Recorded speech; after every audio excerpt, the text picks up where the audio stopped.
So, folks, we are in the final stretch of the WhatIfAltHist New Age Alchemy video, where, again, for some reason, he thinks it would be a good idea to take the principles of alchemy as universal constants or useful lenses to use for analyzing modern-day politics.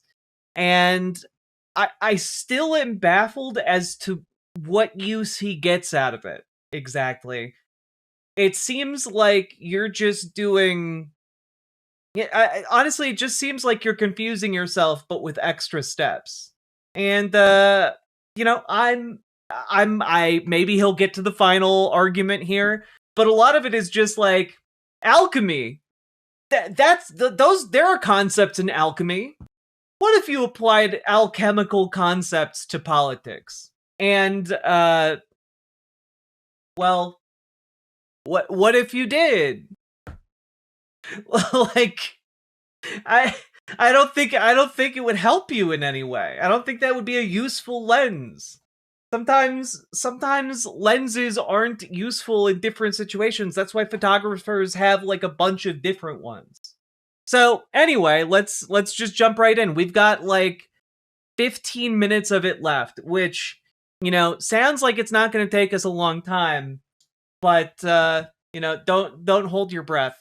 Materia for a human is a child, and for a land, it's the geography. And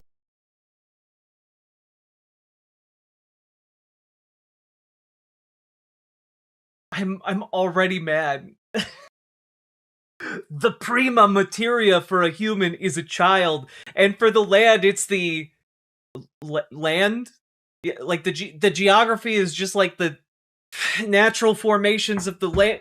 Okay, all right. Spengler was a very hardcore Hermetic, where his world... Spengler was also a Nazi, but, you know, moving beyond that, I guess. And you might be like, oh, but Jack, Spengler eventually disavowed the Nazis. Yeah, because he viewed them as too, like, of the people. Like, he was a bad dude who literally voted for Hitler, by the way. View. Also, Salmon Moose, thank you for the tier 4 sub. Very much appreciated. And that'll get you that'll get you up to 19 subs for the towards the goal. Thank you very, very much for supporting stream. Only makes sense through the perspective of Hermeticism.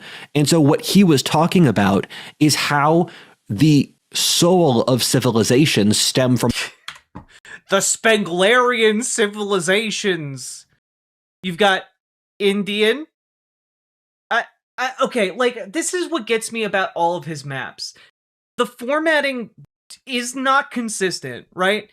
You have Babylonian, Indian, the Chinese, and then Egypt. Why not Egyptian? And 2 is 10. Why not Egyptian? What? Also, why is Europe Faustian? What are you talking about? I hate this map. Every one of these is a chance of gaining brain cancer. I swear to God. A horrifying map of just that. It's just dog shit. Like, if you're gonna use the EN ending for Indian, Apollonian, Faustian, Babylonian, why didn't you use Egyptian? Come on, man. Talking about is how the soul of civilizations stem from their prima materia or their geography, which they then had to work from. Part 5, as it always was. There's this meme with 2 spacemen where one says, blank thing is blank, and then the other spaceman with a gun behind him says, as it always was. You know, another word for spaceman would be astronaut. Also, you script out these videos. You could just look up the meme. It's not difficult to do. I'm going to get that wrong, but it doesn't matter. I'm going to show you how this arcane philosophy you've never heard of has always been an undercurrent to Western history, often to an enormous degree. You'll possibly be surprised, and it really shows how often we miss the true character or nature of the past as we try to study it. The origins of the Hermetica initially lie in Egypt. This was part of the reason for the enormous interest in Egyptology in 19th century Europe, as European intellectuals were trying to find more Hermetic documents. The Hermetica was built around the Egyptian god Thoth, who was an Egyptian version of the Greek god Hermes. God, please. Oh God, are we genuinely... Oh God, are we genuinely gonna get, like, an Emerald Tablet situation? Are we gonna get, like, the spirit science crossover? Are we gonna get the spirit science, happy science crossover with WhatIfAltHist? Is it finally going to converge? I've been predicting this for ages. Are we actually gonna have it happen? I've been making jokes about that forever. Oh, please. Please. Hermes Trismegistus and the Hermetica God! Let's go.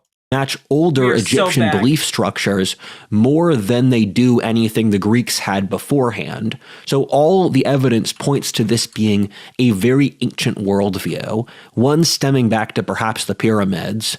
Pharaonic Egyptian art is covered in Hermetic symbolism, as this book talks about. What happened after Alexander? God, if he starts talking about how Thoth is actually beneath the pyramids or the Sphinx, with his astrally projected spaceship, I'm gonna fucking lose it.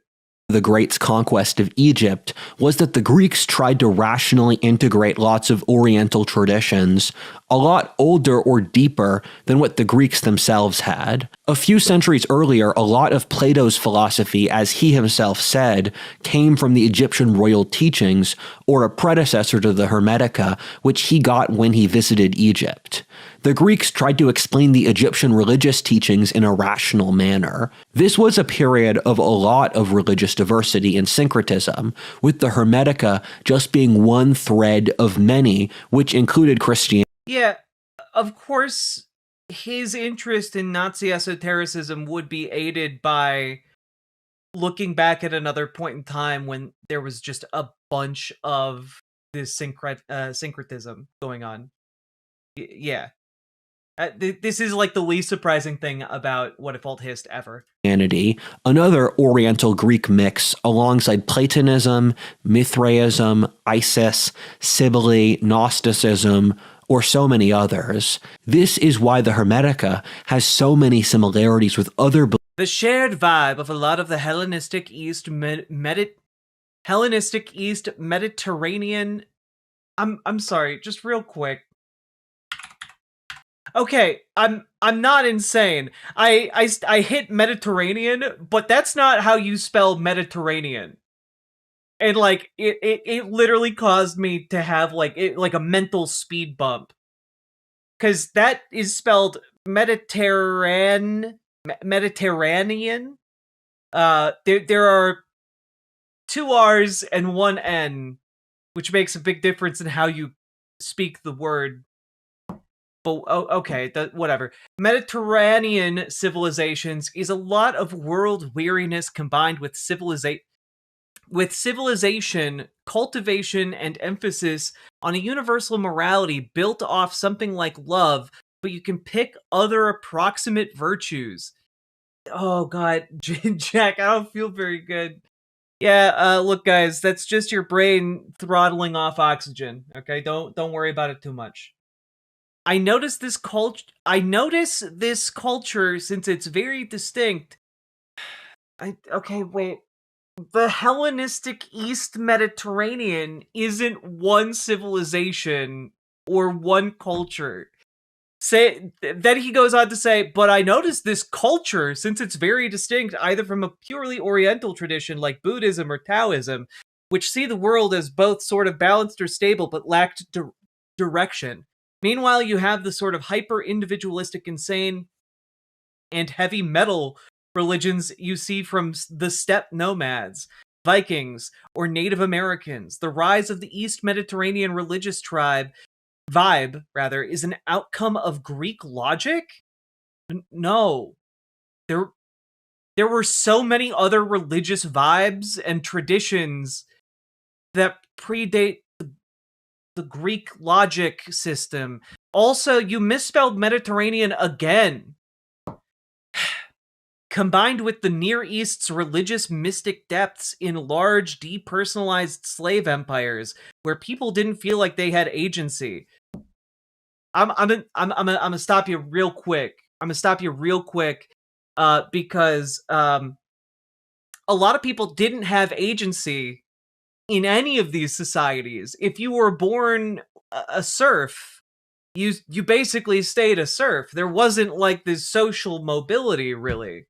It's why they had empire and like bureaucracy and like educated priesthood classes, and like there in a lot of these civilizations you were locked out by virtue of who you were born to and locked into a certain role in life, and that was what you had forever. That's what you had to look forward to for all of your days. I notice it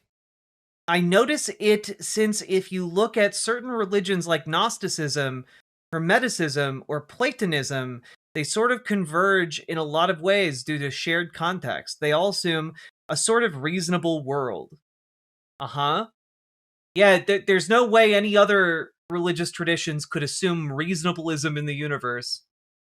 Beliefs in that area or that time, I've found there's a very palpable East Mediterranean religious vibe that they all share. In this Hellenistic stew of many different worldviews and religions clashing, the Hermetica mixed a lot with early Christianity as it took over the Roman Empire. Lots of elements of the Christian cosmology have Hermetic origins, and the majority of the fathers of the early church, people far more Christian than anyone today, saw the Hermetica as a valid intellectual tradition. Much like the rest of Greco-Roman classical civilization, they onboarded into early Christianity like Plato and Aristotle. An important thing to keep in mind is that these people... Yeah, one of the things that I really fucking hate, right, is this idea that like, oh yeah, no, Rome only onboarded those ideas. Rome only onboarded the ideas that I personally like, because they came from cultures I deem as superior to others. You know, that's what he's basically saying here. And like, Rome absorbed a lot of influence from a lot of different cultures, a lot of different empires, a lot of different peoples. And like, when you're trying to say like, oh yeah, no, it only absorbed these, it didn't. It absorbed so many more.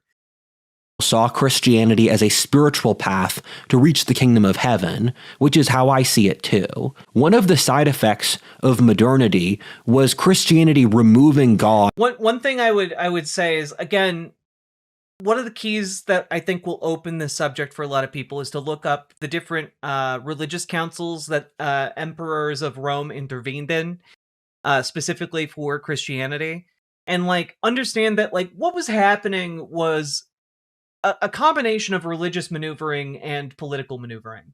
And often those two things are very much the same, at least as regards Christianity and the Roman Empire. He has both a very broad view of the world so that he can paint different civilizations with a broad brush, but also will then snap his focus down at the expense of other pertinent details of different historical events. It's frustrating to see. Or the mystic from its religion, and then making Christianity a social or ethical code. The thing is, that wasn't the intention, and is why Christian regimes in the past did... Did Rome rewrite the Bible? Not directly, but one could interpret the intervention in the Council of Nicaea as being something like that. Didn't love thy neighbor to their geopolitical rivals, or why equality before God did not extend to a world where kings and nobility ruled the peasantry. For Christian things... Oh my god, what? I'm sorry, I missed... Was Christianity removing God or the mystic from its religion and then making Christianity a social or ethical code. The thing is, that wasn't the intention, and is why Christian regimes in the past didn't love thy neighbor to their geopolitical rivals, or why equality before God... Well, their geopolitical rivals were directly related to, like, religious schisms, and oftentimes during the time period you're talking about. Like, the love your neighbor thing definitely applied to those who shared your specific religion, but after, like, the advent of Protestantism, and honestly before that too, when it came to any kind of heretical sect, love your neighbor was not implemented. Like, again, he's like, well, but in the past, Christianity all loved their neighbor because Christianity embraced God and godliness. It was only modernity Genghis that Khan stripped thought God the out of Bible it. was metal AF, so he wrote to the Pope, "I am the judgment of God," and then wrecked their shit till he died of alcoholism. Honestly, cool as hell. Less cool the mountains of skulls of the innocent, but that's a pretty metal thing to write to a pope. And Magar, thank you very much for the $5 super chat. Very much appreciated. But again, like, when a sect was deemed heretical in the early Christian church, they were hounded out of, like, the pockets that the mainstream Christian church controlled. Like, and you can find different offshoots of Christianity that survive to this day that were hounded out of the civilizational influence of mainstream Christianity. I think, like, the Coptic Christians are an example of this, I believe, in Egypt. But a lot of this is like rose-colored glasses, but for some reason arbitrarily, you look back at, like, 1,000 years ago, and then 1,000 years before that you put on the rose-colored glasses for some reason. I don't understand it. God did not extend to a world where kings and nobility ruled the peasantry.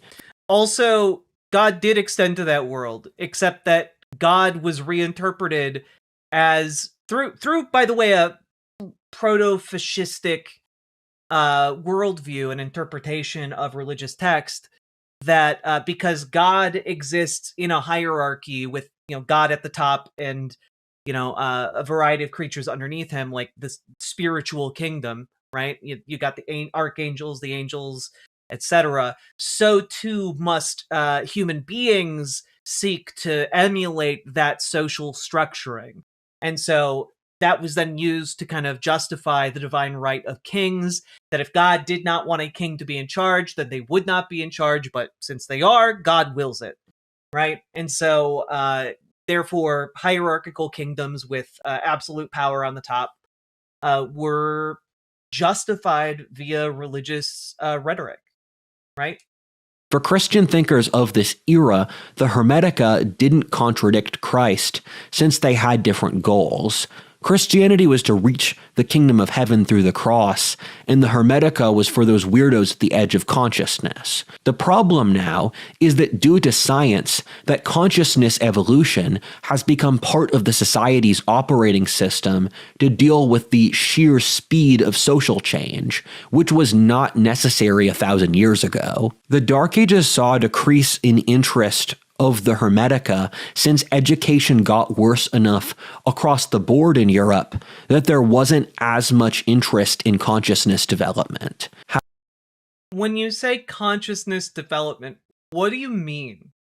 Because there were definitely still, like, scientists. There were definitely still philosophers. There were definitely still people thinking, learning, inventing, and doing shit. But when you say consciousness development, what does that mean? Because I take it you don't just mean guy researching a topic. It feels like you mean something way more specific, like almost like transcendental, like some kind of thinker that's trying to use meditation to reach a higher plane of awareness. And, like, as far as we know, there aren't higher planes of awareness. That's not a thing. At least that has been demonstrable. So I'm a bit confused here. Also, just thrown out there, during the Dark Ages, there were absolutely still Hermeticists. Like, there were absolutely still people who studied those texts, it would have been like included in at least some of the materials that people were taught among the aristocracy. Because again, even though broader educational efforts might have collapsed during the Dark Ages, the aristocracy continued to have the resources to learn from older thinkers and writers, and would have libraries, etc., as like evidence of social status. So I'm not sure what he's talking about. However, the period of world history where the Hermetica was most influential was the Islamic Golden Ages, which ended around the time of the Crusades. Alchemy is an Arabic word, and Europe reintegrated these teachings from the Arabs or Byzantines during the Crusades, much like lots of other exotic religious ideas or classical authors went back to Europe. Several cities in Iraq and Syria declared Hermeticism as their official religion during the collapse of the Abbasid Caliphate around 1,000 years ago. Hermeticism then started to ramp up over the High Middle Ages and reached a new peak of popularity in Western civilization during the Renaissance in 16th century. As said before, the Renaissance is the single era of history most colored by Hermeticism, where I might even argue Hermeticism was the biggest component in the Renaissance. It explains the emphasis on humanism, a Hermetic ideal, the nude, the beauty of art which Hermetics use to spot spiritual intuitions, studying the classics to gain wisdom, and promoting the chaotic beauty of the Renaissance. If there's any given society where lots of people used their will to powers to try to transcend through constant bloody competition. Actually, just as an FYI, remember how you mentioned like the Dark Ages? Yeah. During the time period he showed on screen, which was around 400 CE, that was right after the vast majority of what we currently have regarded as like the religious body of the Hermetica was codified. There was like a 200, 300 year period where they codified that. And one of the things that is worth mentioning is that people wrote extensively after that for like the next 1,000 years. Monks would dedicate like their entire lives to translating these books out of Arabic and into like their various languages, or out of Greek and into their various languages, because again, one of the big areas of the world, and I guess I should be large screen for this. One of the big areas of the world, the Islamic empires, they were the ones who preserved a lot of this writing and a lot of this material. And in fact, one of the largest, if not the largest collection of works attributed to the Hermetica is largely still untranslated from Arabic, because much like a lot of other materials, a lot of the libraries from the Islamic empires, they survived. Unlike libraries in Europe, where not so much, preservation was not as good. And yeah, of course, in some cases, Hermetic texts were viewed as heretical. So, it really depended. With the religious wars, constantly this stuff was being destroyed in Europe proper, which is again why the largest bulk of it is in Arabic. It's the Italian Renaissance. Artistic beauty in the Hermetica is an external sign of integration on a variety of levels, either for people, art, or a species. Cosimo de' Medici, one of the most important Renaissance men, was absolutely obsessed with the Hermetica, as was Leonardo da Vinci. The Vitruvian Man by da Vinci is one of the most overtly Hermetic things you will ever see. We've spoken before at how almost all of the thinkers in early science were Hermetics, between Isaac Newton, who drew most of the laws of physics from the Hermetica, and 1/3 of his library was on the topic. Galileo, Copernicus, and especially Bruno all developed their theories from Hermetic concepts. John Dee, Queen Elizabeth's top advisor for periods of her reign, was obsessed with the Hermetica. He made the Enochian language to commune with angels. Oh, well, Good for him. Predicted that the core of Anglo... I'm sorry, you just randomly throw that out there, and I'm like, bro, you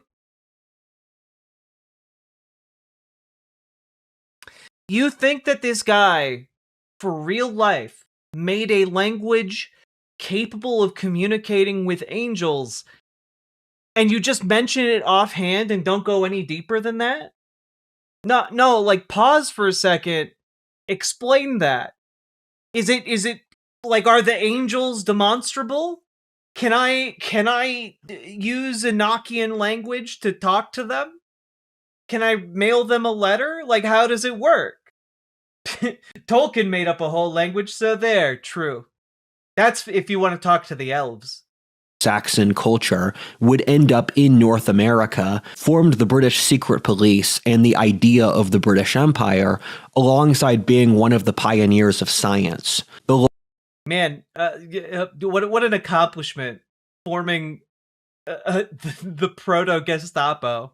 Loss of the Renaissance man to the world has been a true tragedy. By the 16th century, every major... I'm sorry, what? The loss of the Renaissance man? Okay, but like, I'm sorry, there's a reason why the term Renaissance man still exists in, like, colloquial culture, and it's because there are still Renaissance men. All it means is someone who is very skilled in a wide variety of ways, and that still exists to this day.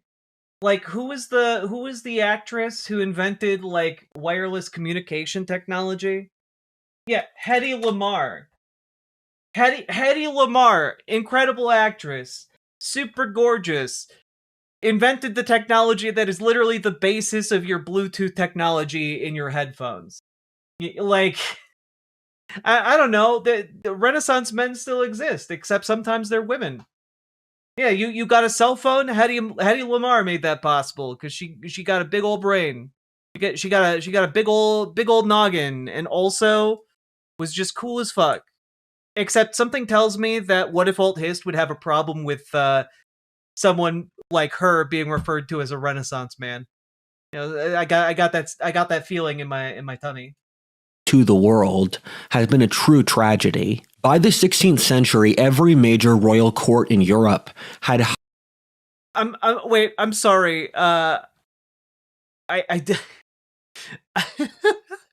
Is this a painting of wizards? They have two ghosts behind them, and they've summoned an angel in their orb, and this guy's just going, what the fuck? Nah, bro, it's okay. She's in the orb. They're orbing? Hey, we're orbing here. I guess this is when you use the Enochian language to riz yourself an angel. The highest level alchemy. You have to ask if Full Metal Alchemist is anywhere close to an approximation. What did they give up to have to summon an angel? Hired a department in Hermetic experts. These were ideas that were widely entrenched among the upper classes. Not very good art, bread into toast. What? It's as good as this one. Look. This virtually identical. In sort of wandering philosopher types, which the general public wasn't aware of. The papacy even funded wide-scale research of the Hermetica, and it was canon in the Catholic Church that Hermes Trismegistus was a progenitor of Jesus, while being widely used in papal art. However, something happened in the 17th century that killed the Hermetica as a powerful cultural current in Western civilization. The West went through an enormous intellectual shift in the mid to late 17th century, which took a few hundred years to really set in among the general public. Please, I feel like I know exactly what's coming. Is he gonna... Is this where he starts shit-talking the Enlightenment? Is this where he starts shit-talking the Enlightenment? Please, I can feel it coming in my bones. Public, but when it did, it amounted to a new civilization, that being modernity. Tarnas has called this the Galileo-Spinoza-Descartes axis. What these thinkers did was separate the scientific from the divine. Before this, science fit into being part of a religious worldview, where the search for science was part of understanding God's plan. Yeah, okay, when he's talking about the beginning of modernity, he's talking about the Enlightenment. And one of the hallmarks of a lot of fascists and fascist thinkers is a rejection of Enlightenment values, because that's where you get things like egalitarianism. It's where you get like the bedrock for the modern incarnations of democracy. It's where you get like a lot of these anti-fascist ideas that reject hierarchy based on bullshit like bloodlines. And something tells me that a rejection of right to rule on the basis of bloodlines is something that Rudyard Lynch cannot stand. Just at the very least, his political ideology is incompatible with that. Plan that as you discovered the world, you discovered yourself and God, which is a very Hermetic concept. In the Hermetic worldview, nature is a book that we must learn to read from. This deserves to be a video in its own right, but what happened in the 17th century was that science and religion were totally divorced, as obviously seen in the Descartes mind-body distinction, which doesn't fit in with any of the science now, which is closer to the older Hermetic mind-body-soul holistic relationship. Descartes said that God and spirituality existed purely in our minds, and the only way to understand the outside world was through material science. This became the dominant philosophy. Well, yeah, the only way you can come to replicable truths about the world is through material sciences. Yes, actually. Like, you can find personal truth via introspection, but like, if you're going to try and declare truths about other people or other circumstances outside of yourself, you're going to need to rely on some kind of codified system of fact-checking and verification. And that's what science is at its heart. School ever since in Western civilization, since the governments of that era were tired of waging centuries of religious wars, and so made a deal with the churches to shut off mysticism in order to maintain control. I'm sorry. I'm sorry. So in WhatIfAltHist's mind, there's just like some kind of, I don't know, global council amongst the Christian religions where they were just like, okay, folks, instead of fighting all these wars, let's drop this idea of mysticism. And everyone was like, okay. And then peace reigned. That's not how that, one, that didn't happen. And two, religious wars continued. I mean, yeah, okay. Yeah, for the next like 200 years following the Enlightenment, there were wide-scale religious wars. Just to name a few of them, like the German city-states were constantly at war between the Catholic Church and the Protestant churches. Like, and then you had different religious schisms follow the initial Protestantism. The wars that were fought over the thrones of nations during this like 200-300 year period were quite literally done over which religious, like which leader of which religious persuasion would sit the throne. It was actually like an ongoing conflict that in no way stopped because of the Enlightenment. Man, this guy just does not look this shit up. The death of the mystic in the long term poisoned both religion and science. Without an appeal to genuine in-person connection with God, under which both Protestantism and Catholicism were founded, religion just became a series of rules, not a living, breathing connection to the divine. So, I'm also just going to throw this out there. the vast majority of people who lived, worked, and died in Europe didn't believe in the concept of a personal connection with God. To like your everyday peasant who was of a certain religious persuasion, right? You didn't have a personal relationship with God. Your personal relationship with God was run through your local church, through your local clergy. Like people weren't even taught how to read the religious texts. They didn't know what it said unless the priest told them. So in the eyes of like the vast majority of people in Europe for like over 1,000 years, the relationship between them and God was really just the relationship between them and their local priest. Wasn't that one of the big points of the Protestant Reformation? It was. But even so, I believe post-Reformation, post like the Protestant schism, like a lot of the religious texts continued to be written in a language that was not accessible to lay parishioners, you know? Like it didn't make religion that much more accessible, and like the concept of a personal relationship where you didn't really need your priest or your pastor. You could just pray directly to God rather than through saints or through your local priest. And so yeah, no, most people viewed religion as a secondary set of laws, or in some cases, in more theocratic kingdoms, like a actual set of just laws.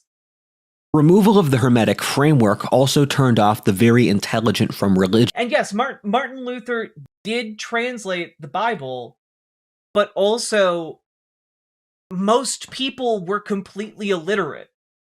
Like, even if you handed a peasant a Bible, they wouldn't be able to read it even in their native language. And like, that still gatekept a lot of folks.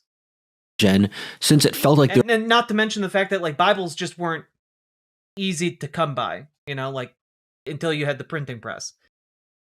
And even then, after the proliferation of the printing press. Or being condescended to, told to just believe it because that's the rules. Over time, this added up, as most of the geniuses were doubting of Christianity for several centuries. However, you saw a parallel dynamic where science became totally divorced from humanity, turning into a soulless Frankenstein monster with no ability to interface with values, the divine, or humanity. This is what created the soulless, dehumanizing, sterile world we live in now. Hermeticism did survive after this point, but by retreating into secret associations. The elites knew these concepts and kept to themselves, but you can still see these principles applied. The Rosicrucians in Germany were overt Hermetics, as were the Freemasons, which is how these ideas were spread around the time of the American Revolution, as we talked about before.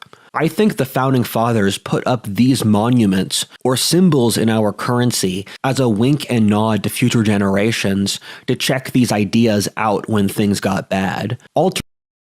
Yeah, it was a secret message from... No, they were just making references. They were definitely making references, but it's not like a look to Hermeticism when the skies darken and the times get hard. Alternately, look at the popularity of obelisks or Egyptology in Napoleonic Europe, alongside Napoleon and Josephine being called Mars and Isis, which was just common parlance at the time, but also part of the Hermetic lore. There's a whole trajectory of crypto-hermetic philosophers over this time period. Hermetics often speak in code, which I didn't do for this video, but you can see it in a bunch of other Hermetic philosophers. Hegel, Schelling, Nietzsche, Carlyle, Gustav. God. Okay. How Hermeticism drove so many Western philosophers. Nietzsche. Fairly overt. He uses a German word for transmutation to talk about a holistic, body-oriented, masculine, magi new philosophy. Says it's based off evolution and the creation of a superhuman form of moral knowledge. Henry Bergson. he talks about the creation of life charge, which allows humans to become more divine, bemoans the death of culture with modernity. Well, I mean, obviously, if Bergson was talking about life charge, then he must have known a thing or two. Schilling fairly directly references the Hermetica with his future philosophy. Hegel literally used the exact system of Hermeticism to write a history. Carlyle uses Hermetic theories of consciousness and history applied to leaders. Gustav Le Bon uses Hermetic theories of evolution, leadership, and psychology. Carl Jung built his entire system of psychology based off Hermeticism, which probably explains why it's a load of horse shit and has been largely debunked in modern day psychology. Evola straight up has written multiple books on Hermeticism and says so. Peterson pulls from Jung and literally talks about the Hermetica. Yeah. Le Bon, Henri Bergson, and later Evola or Peterson were all philosophers who manifested worldviews that had to be based. They didn't logically come up with their worldviews. They didn't come to their worldviews via in-depth thought and consideration. No, they manifested their worldviews out of the ether, you see. They took the luminous prima materia of the mind and formed it, manifested it with their wills. So stupid. Off the Hermetica. Read this text well for more info. I'm really sad that I read this text wall for more info. They knew these ideas had value. Also, again, you script these videos. You can just read the text wall instead of putting up a wall of text and saying, read the text wall. Fuck you. Just look at Nietzsche, for example, who talks about life affirmation, overcoming higher and lower forms, magi, building your own value system rather than relying on others, and so many things that only make sense in the Hermetic paradigm. Yeah, thinking for yourself could never make sense outside of the Hermetic paradigm. Yeah, life affirmation could never happen outside of the Hermetica. Evola, the spirit fascist guy. Yeah, I was going to take a look at that. Isn't it Curtis Evola? Oh, yes, Julius Evola, the guy who called himself a super fascist, and that's not that I'm not even being facetious about that. He called himself super fascista.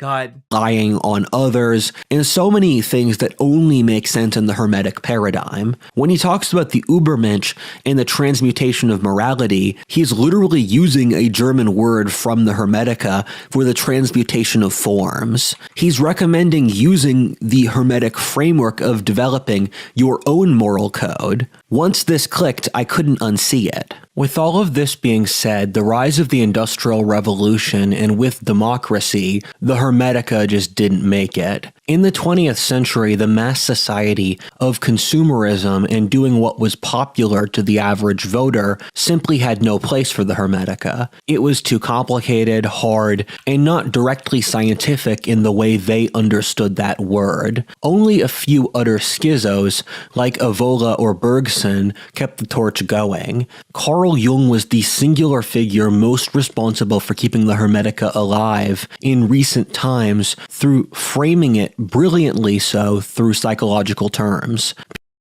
Except the problem with that is that it's not helpful in psychological terms.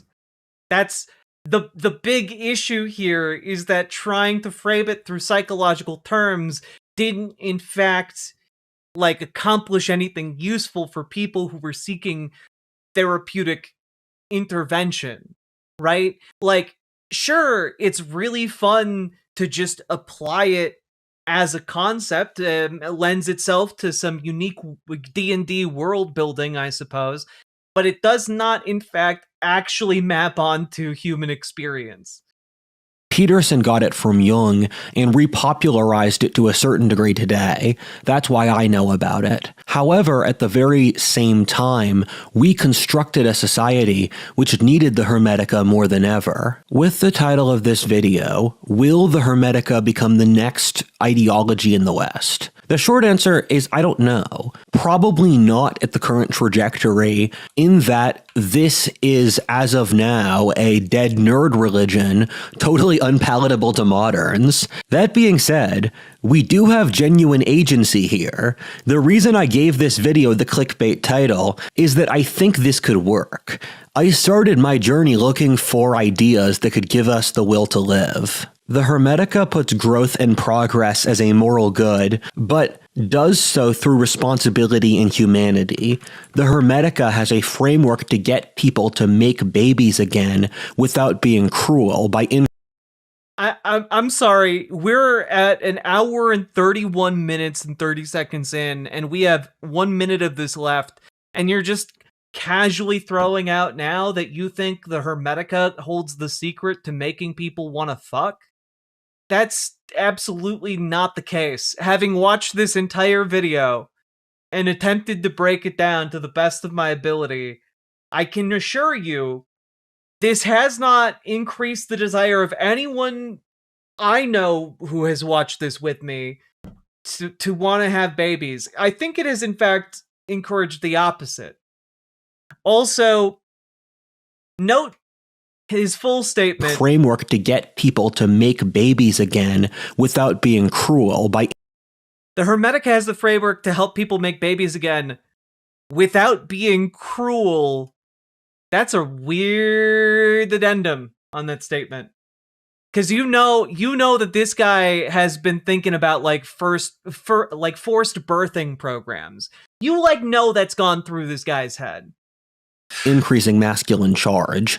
The Hermetica also has a framework on how to deal with the godlike technology we're developing, like AI, genetic engineering, the blockchain, the internet, and so many others. The Hermetica has also been integral to Western civilization already for thousands of years and is approved of by Christianity. If we just removed the elements in our worldview that are Marxist now and replaced them with the Hermetica, we could keep the rest of our culture. In fact, we would become more Western. The reason we're dying is that we're doing the exact opposite type of things the Hermetica would say, in that we don't discover new things, we don't challenge ourselves, we don't take responsibility or think outside the box. Maybe this is very weird, but our situation itself is very weird. We're going to have to think outside the box to survive, and I don't think you guys will get how bad things will be. Well, when everything's said and done, I'm just here. Peace.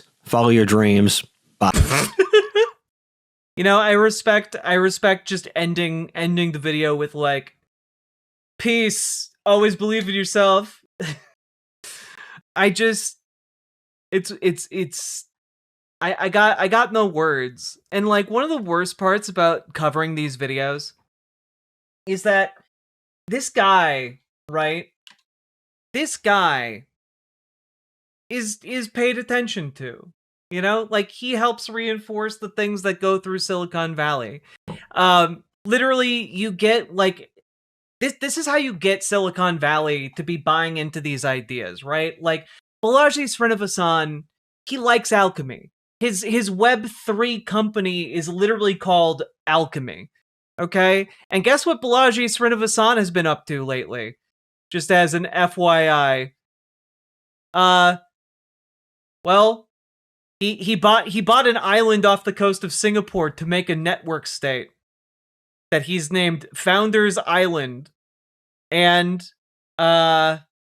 yeah, he's basically making his own little techno-feudalistic society over there. And I guess we'll see how his decentralized network state works in operation in the future at some point. But he's not alone, like Andreessen Horowitz is over here writing articles about how artificial intelligence is our alchemy, our philosopher's stone. We are literally making sand think. Like, all of these guys, they buy into these esoteric ideas. And when we suddenly get Rudyard talking about alchemy, and Silicon Valley is like spouting these ideas, it is little wonder that folks like Elon Musk actually watch WhatIfAltHist videos and amplify them on social media. You know, it is not surprising. It is worrisome because there has been an effort to create this entire other ecosystem of, you know, billionaires and the most powerful people on the planet who then just get reinforced with their nonsense, crazy, anarcho-capitalist ideas that are inevitably going to devolve into essentially the reinvention of the feudal system. It's where you get Yanis Varoufakis's idea of techno-feudalism. You know, I don't think he's wrong about that. This network state idea, it's just the recreation of kingdoms, except with every billionaire tech entrepreneur being a king in their own right. WhatIfAltHist is all too happy to serve as like one of the philosophers to one of these would-be kings. He's probably funded by one of those assholes. Well, yeah, he's literally part of like a Gen Z think tank. I planned to go over that in past videos. We haven't gotten to it. But he is enormously well connected because of his ability to move in these circles and ape their ideas back to them. And nothing pleases these rich assholes more than long-winded diatribes that affirm their worldviews. That's it. For the white people sects, sorry, I'm not sure what islands are used for. They're used for building their presumed utopias. Also, Balaji Srinivasan is Indian. He's not white. But, you know, all of these tech billionaires or 100 millionaires are looking to buy their own islands to do similar things. One of the reasons, by the way, that the United States has been active doing a variety of things in Latin America has been specifically to buoy the chances of one of these network states for to succeed. I forget what it's called. I think it's Prospera. Prospera in Honduras, which was one of the reasons why the United States was getting involved in their election in the first place. It was to try and create a more supportive environment, we'll say, for the Prospera network state. Yeah, I would like to know who he's connected to, because I was shocked he was getting sit-down interviews. But then again, they worship Yarvin. Yeah, no, this guy is connected to Curtis Yarvin. This guy went on Balaji Srinivasan's podcast. I think he's in Peter Thiel's orbit as well. There's been a lot of intimation that he knows some higher ups. It's also why he's gotten on like larger podcasts. With all that being said, folks, we finally made it through. I promised you guys, I delivered, and it only took us over an hour to get through a 15-minute clip of WhatIfAltHist. With that being said, folks, if you got anything out of this segment, like, comment, and subscribe. And I also want to say I've mentioned the Mouse Utopia videos a few times now, or video a few times now. Apparently that was not uploaded as a segment on the YouTube channel. I have gotten that fixed. I just had to track down where it was in the live stream. So that'll be coming up and posted on YouTube at some point in the near future. With that being said, remember also to consider supporting the stream financially. Drop those subs, donos, memberships, super chats, and also consider checking out ImogeneOlivia.com. My partner and I founded a lingerie company specifically to create feminine, comfortable lingerie for trans femmes. It's been designed from the ground up, so it is going to fit differently and better than anything else out there. And also, just throwing this out there, cis men, cis women, you can wear it too. Everyone in between can wear it too. Anyone who wants to feel feminine can wear it. We've tested it out with a bunch of different kinds of folks, and people like it. I don't know what to say. So check it out today. Go down to ImogeneOlivia.com, especially with the holiday season coming up. You can also purchase digital gift cards for your loved ones if you are so inclined. But love the trans folks in your life. And check it out. That being said, let's keep on going. Riverboat Jack is going to town. All the viewers gather round. Twitch and YouTube and swishy streams. All that content is bursting the seams. Politics, gaming, and plenty more. Your sense of fashion you'll adore. So grab your stuff and hop aboard. We're going straight to Jack's Discord. Riverboat Jack.